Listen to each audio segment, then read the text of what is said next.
Waiting. Okay, live. Yeah, it's super late. I left the chat on, even though I don't expect anybody to actually tune in at this hour unless you're in Australia or something. Usually I have a lot more stuff to interact with. Lately, I hadn't really gotten any comments. Not a lot of people have watched my previous 8 boots challenge video from last week. And of course, summer starts in like 2 days. So, usually I'm kind of done doing boot content by now. But I was watching a couple of older Morawski videos. I mean, one of them was like 40 minutes long and contained about 40 boots and maybe half a dozen of which I was actually interested in, that kind of thing. So, proceed at your own, speed.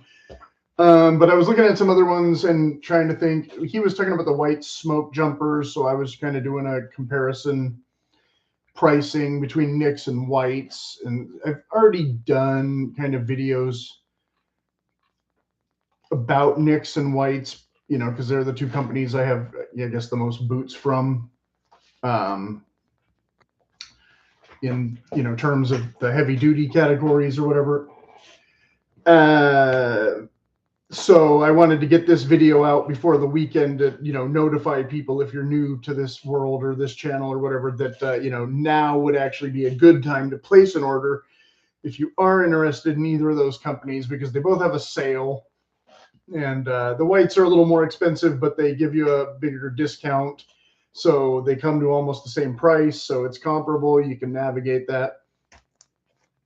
As I said in a previous Boot Talk video, or a couple previous videos, I have had a little more difficulty nailing down the fit of the whites. And what I saw yesterday, they did not have very many in stock offerings that you could get. So if you really, like I said, summer's about to happen. But if you really want to get these boots before Christmas or Thanksgiving or whatever, you do kind of have to maybe order them now and hope for the best seasonally.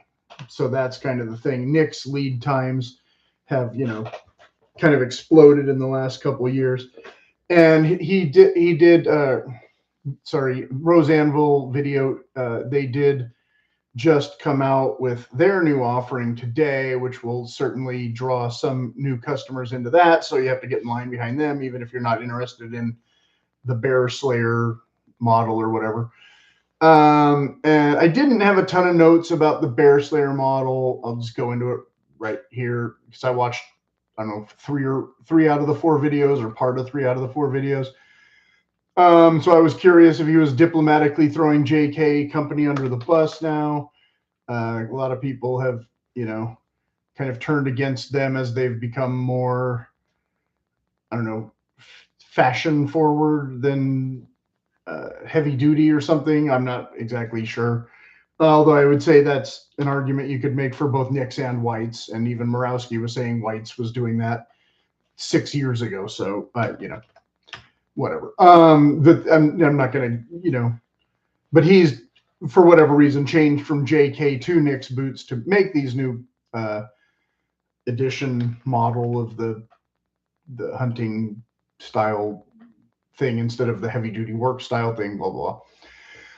So like I said on the other vid, I think the OT boot is actually still kind of heavy from just having that outsole. And I didn't bring any of the boots in with me. Sorry, but like I said, I'm just kind of throwing this out there, but the OT boot has less of a heel stack, less arch support. The midsole skives out. He shows it extensively on his own video. So if you're really interested in the Bear Slayer, you're going to watch that video anyway, or one of the 4. But I also got the regular leather instead of the bison there. So this leather is a little bit thicker, and well, not necessarily thicker, but density. I don't know how to explain it. So yeah, it might weigh a little bit more for the weight of it, for the thickness of it, type of thing. Nicks can offer the same bison. Like he says, they get a lot of their stuff sourced from similar places or whatever. but I have not seen too many proper wear reviews yet of the bison leather. There's one guy who has the OT Super Duty boots, and he does videos pretty regularly to keep me happy.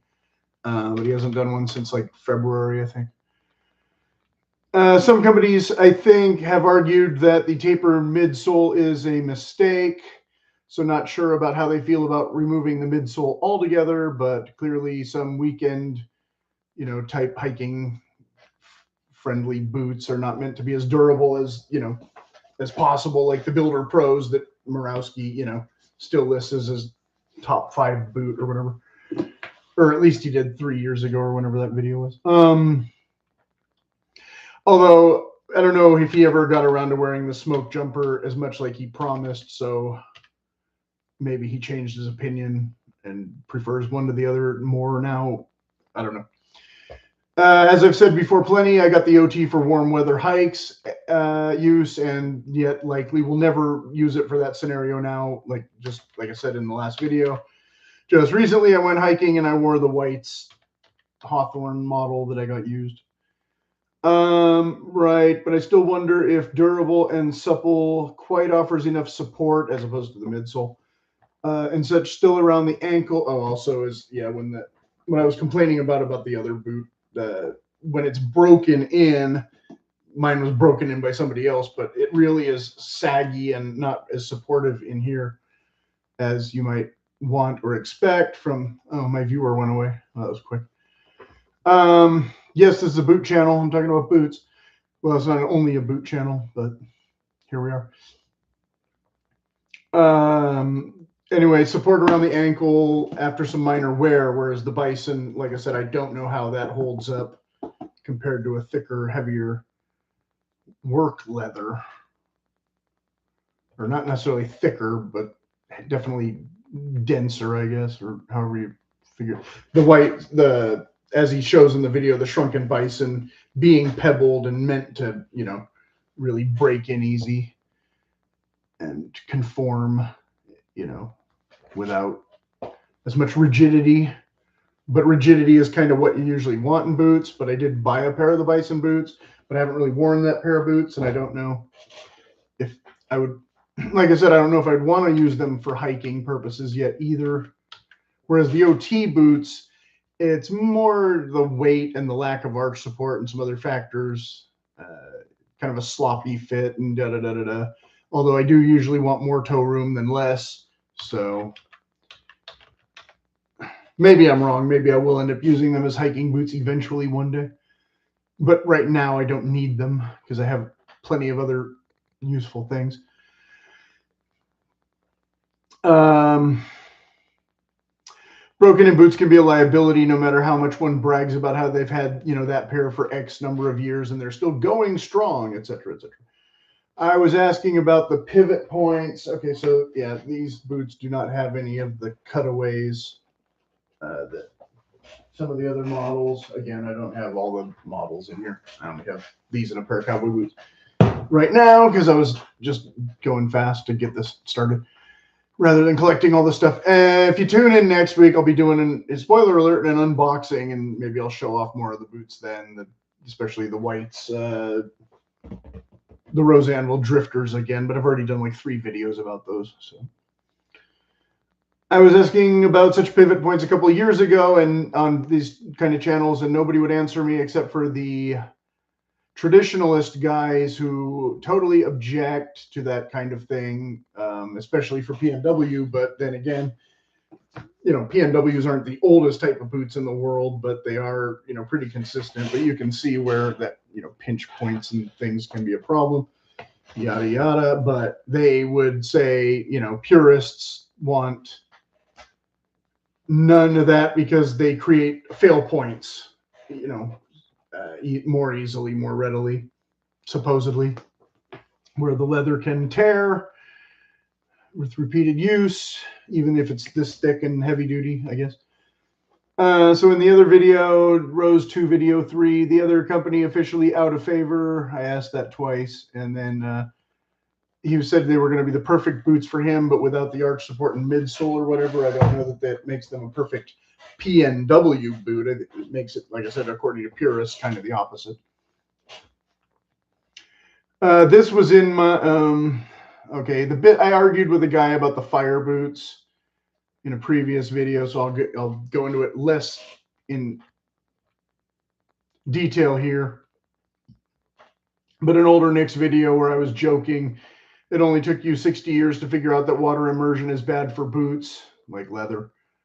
I don't even work for a boot company, and I sort of guessed that or something. And then this guy came at me saying nylon isn't good for fire. So I had to say, I was not implying that nylon was any sort of fire situation substitute for the leather, just that their research and development seems to be a bit behind the times.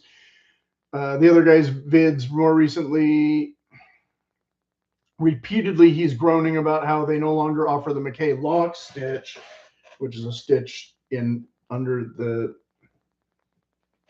footbed of the thing between the midsole and the insole or whatever. Internally now to keep out water, supposedly more in the midsole area, but I don't know how that would affect leather versus rubber construction overall either. I still meet guys who tell me they wore their thorough goods wet for a day, and that did the trick for, you know, stretching them in for a proper fit with the more narrow toes, but this seems to be largely luck of the draw more than best practice.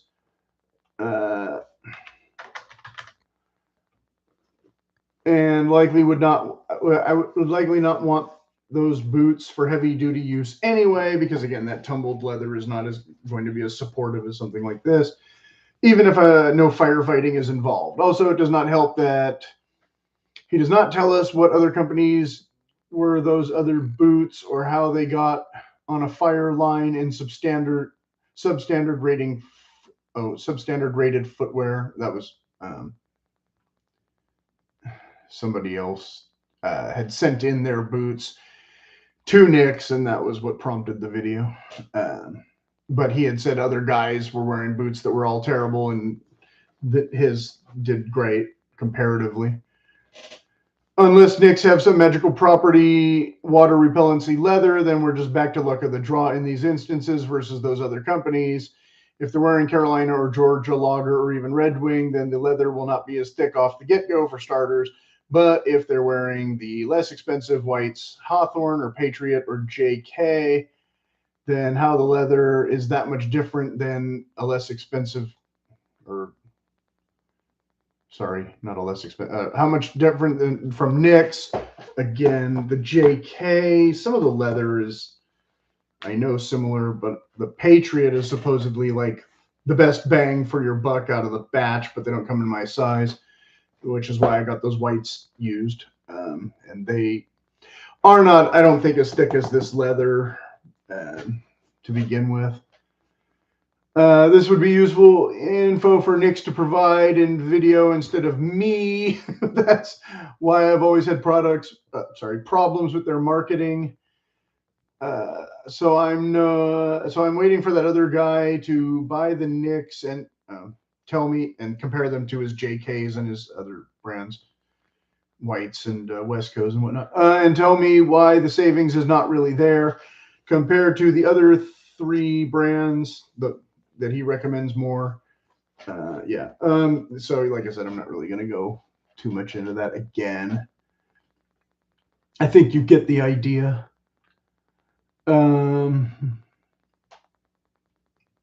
Right. So that I think I thought that was a little more coherent than maybe it actually was, but yeah, the thickness of the leather and blah blah.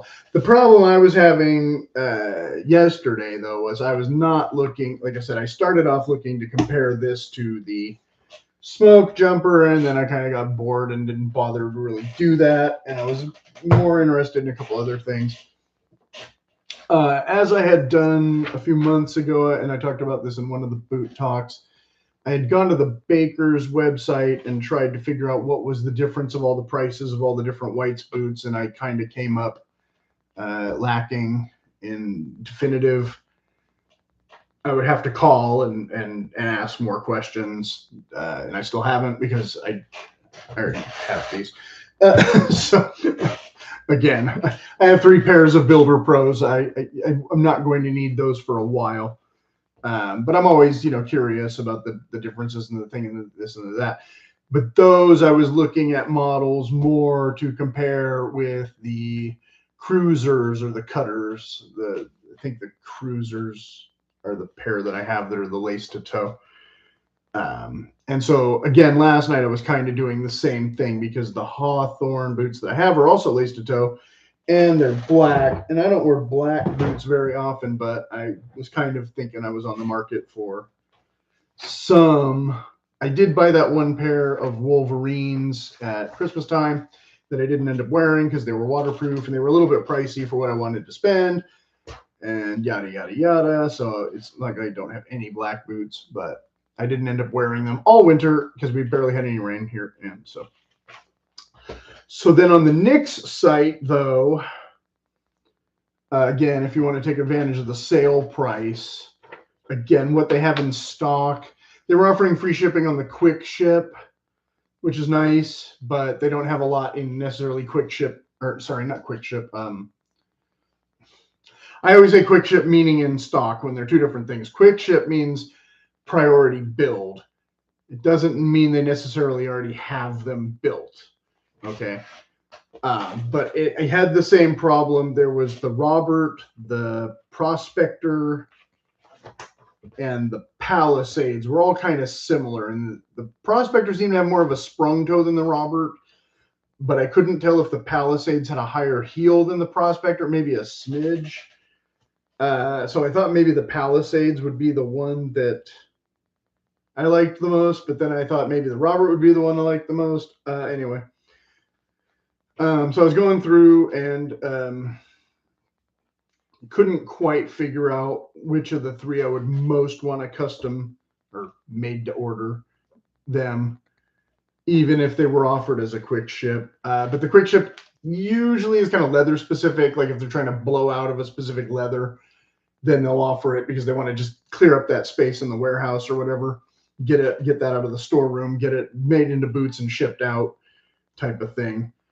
But also I think they offer quick ship for some of the work boots in the trades program and whatnot. So I don't know about all of the Builder Pros, but I keep forgetting if my other pair was a quick ship or not.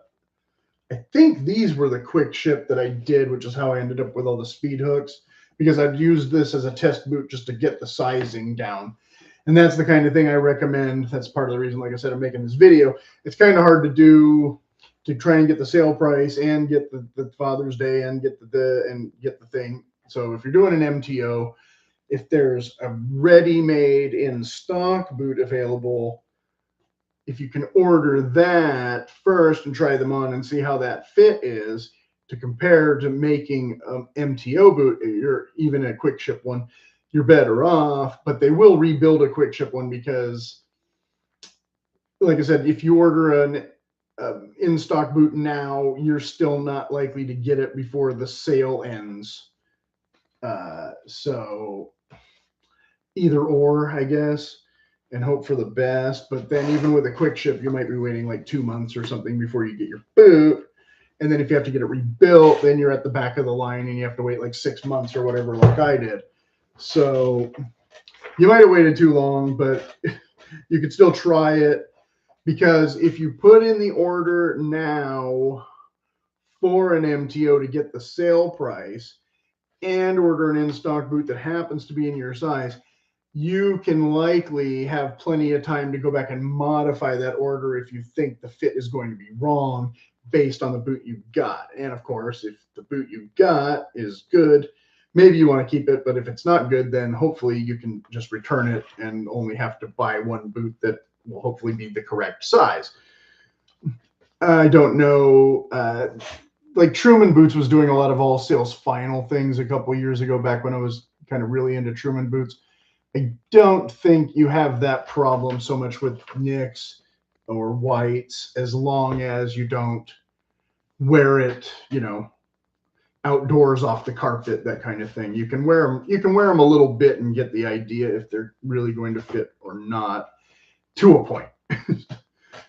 but that whole break-in period, that varies. I didn't have any significant issue wearing these right out of the box, but the whites boots I did. And so, like I said, I made 3 videos about that already. I'm not going to go on to it. The other ones I was kind of looking at was the Americana versus the Falcon. And because, again, I was watching the Carl videos, and so he was going on about these boots more than I was really interested. The Americana is kind of similar to some other things that I already have that are much less expensive. The Falcon is like a maybe down the road kind of boot. But part of the, like I said, the Rosanville one, he is really trying to get away from what makes a PNW boot a PNW boot most of the time, because he's saying, oh, I didn't want all this extra arch support, but then I wanted to re-add some. It's like, no, you know, blank or get off the pot, right? But this, like I said, this with the high heel and with the undercarriage and with the extra arch support, you can see the bulge there. That is kind of the point of most of the PNW heavy duty outdoorsy boots. So eliminating that entirely, to me, makes them kind of pointless. So these other versions, the Falcon and the Americana and maybe the Robert, like I said, I'm not sure if the Robert is totally flat foot like some of the other ones. It's kind of like you can get that kind of generic build and maybe even a nicer quality from a Viberg or a Wesco or someplace. I don't know. I haven't looked into all of them. People are willing to wait. I mean, like I said, the Wesco, well, I didn't say it today, but like I've said before, the Wesco lead time is just way too prohibitive for me to ever maybe order from them. You know, they don't have any pre-made things, and Viber, of course, is now they're Canada. So with all the, you know, trade problems with Canada and things that have popped up in the last couple, it wasn't just in the last few months, believe me, it's been in the past few decades. Because I used to sell stuff on eBay and send it to Canada all the time, and then UPS went to war with Canada and I gave up. So that's neither here nor there, I guess, but makes Wesco kind of on the back burner, or sorry, Viberg on the back burner for me too. Although, like I said, I think that from what I've heard on the internet, their build quality is still going to be a lot more pristine than a quality control issues that whites might have or whatever. But overall, I don't have, like I said, a ton of whites boots, but the ones that I do have, you know, no significant issues like that. I just, like I said, had more trouble with nailing down the fit than, you know, bad stitching or whatever, eyelets popping out or whatever the hell could be wrong with them, you know, that other people have experienced. So yeah, like I said, if you, without going too much into it, like I said, I've already done a bunch of these videos, so let me just give you some numbers. If you go in my boot central playlist back, I'm not going to be able to find them all, but the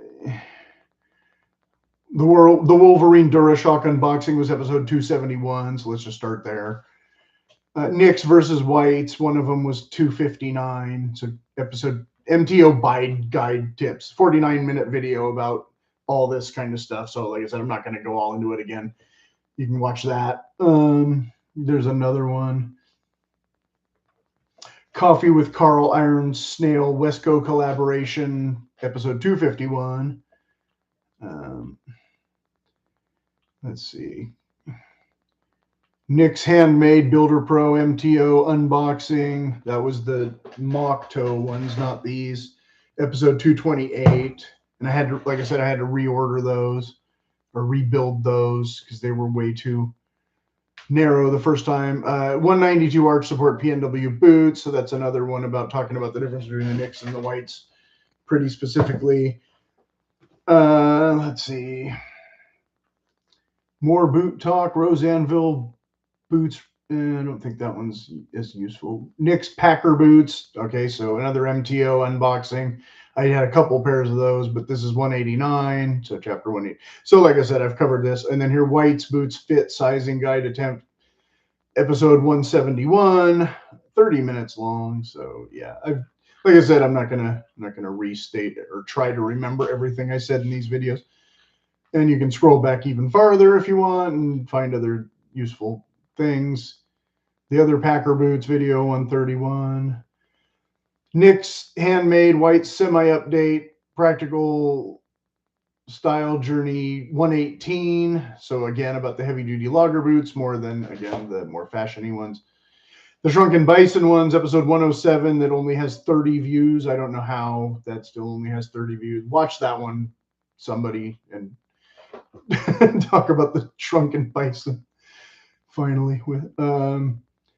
Here's Nick's Handmade versus White's way back when, the episode 92. Then the unboxing was episode 91 for this one, I think.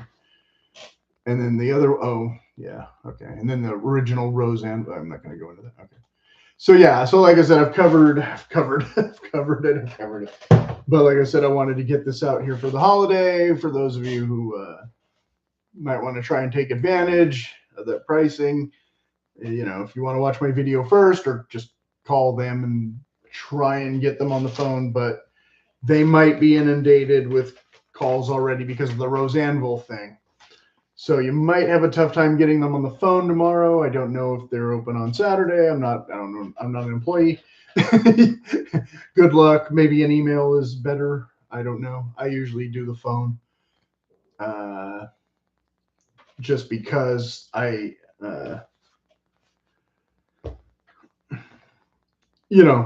jog my memory in case I think of something that I forgot, kind of thing, or whatever. So yeah, well, so far we've had a couple people pop in and out, but no actual chat. So it is late, and I am not going to sit here too much longer.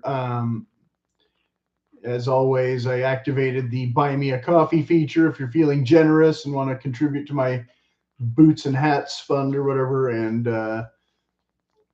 as always, my whole boycott Tinder thing, I just did a video of that last week. It was not necessarily the best installment in the series, but it's there.